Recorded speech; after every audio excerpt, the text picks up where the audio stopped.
We have walked in several places thanks to Emperors 4. We've been to Burano twice, we've been to Provence once, and now, thanks to the magic of board gaming, we are going to go to Osaka.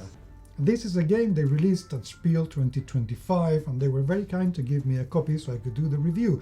But would you like to find out if this game is going to be worth the amount of money that you have to pay to get your hands on it? Stick around, so play we all.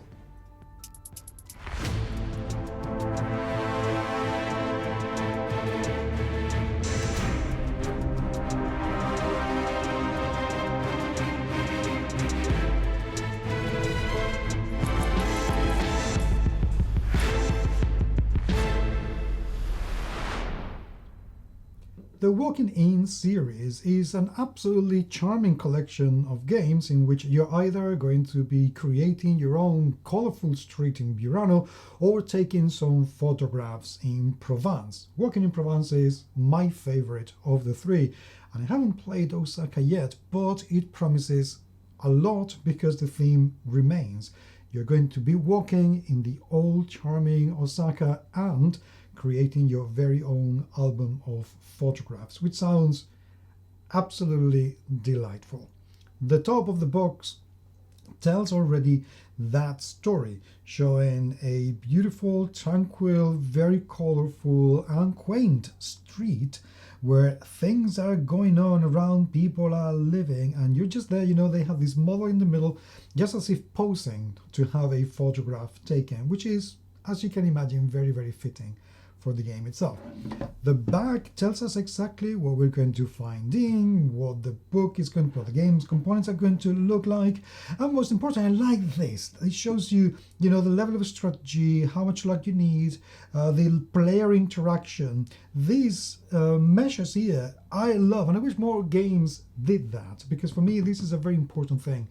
To know whether this is something that my players are going to enjoy or not. This is a game for 1 to 4 players. It's going to play in about 30 minutes, give or take, and for ages 7 or higher. So this is not going to be an overly complicated game. So what do we find inside? There is an interview about this that I did at Spiel, and where it explains how the game is played. So this is just to show you whether the components are worth the amount of money that you have to spend on them. The box is very tough. I like that. This is going to last a very, very long time, so well done. And then we get the rule book in English, which we're going to take a look. I love the printing. I really love the printing. This is so vibrant, really, really cool. And that mask is absolutely delightful in a very creepy kind of way. Inside, things begin to feel a little bit on the crumb side of things, but then it's a small book. They could have added a few more pages, but to be honest, usually these games are so simple to play that I don't think this is going to be at all necessary. Having said that, there are more components in here than there are in other Walking In series, so this is an interesting one. Everything, however, has been laid out very nicely, which is very good because it follows a very easy to follow flow, which I like. And to be honest, usually the Emperors 4 games tend to be very well explained, so I'm not particularly worried about this not being a accessible game from the instructions or rules point of view. Then we have markers, a board for markers, with a little bit of history about the Tokugawa shogunate, which, to be honest, I can barely read because I am not wearing my glasses, and this is very difficult. And I wish, considering how much space there's in here, this could have been a little bit bigger and easier to read. So one for the reprint to think about. We have the central board, and again, absolutely beautiful. It's just so charming. I love the style, that the illustration style that they have used for this. Some tokens with some sandals.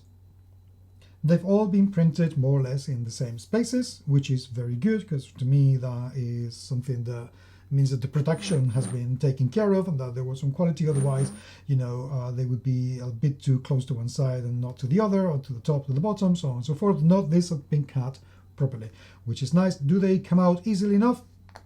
Yes, they do.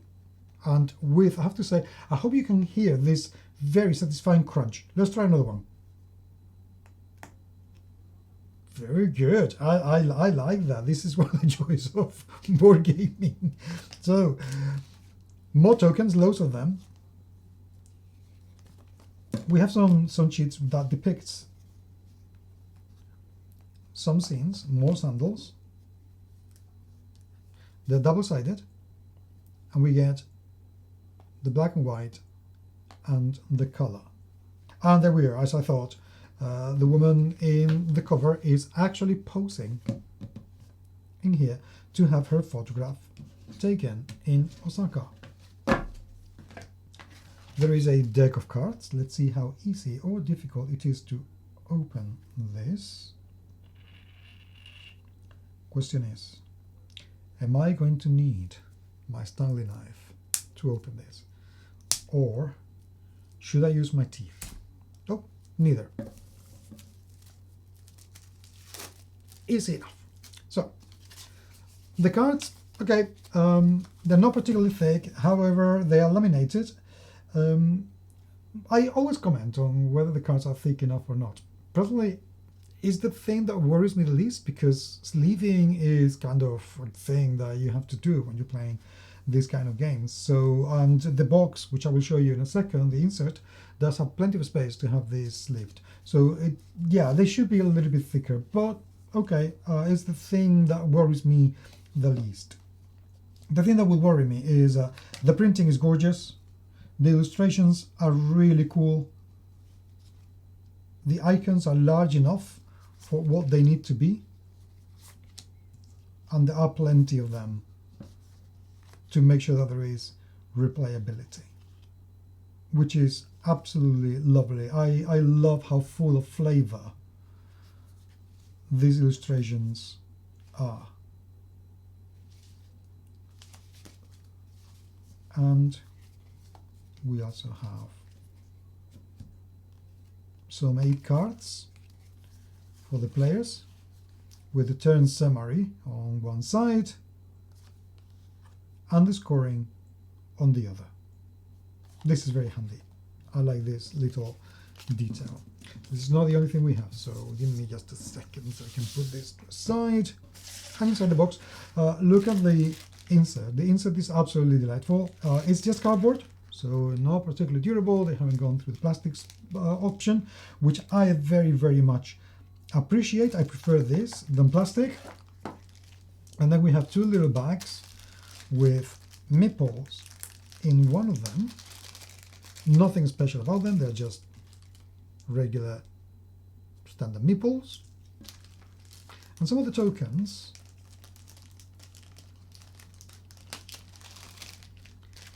here we are, that will be used as markers throughout the game. Again, there's nothing particularly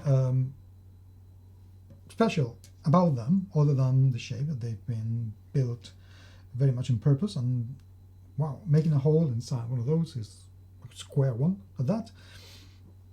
Interesting, very interesting. So this is it. This is not going to be an expensive game, and if it follows the quality of the play of the other Walking In series, this is probably one of these light games that you can just crack out when playing with friends, or when you don't really want to do or to play a very heavy game, and just enjoy doing something nice and charming without a huge amount of conflict or competition. So we'll see. I'll do the review as soon as I have played it, and if you already have, I would love to hear what you have to say.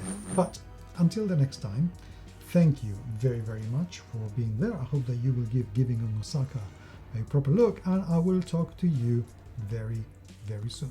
So play we on.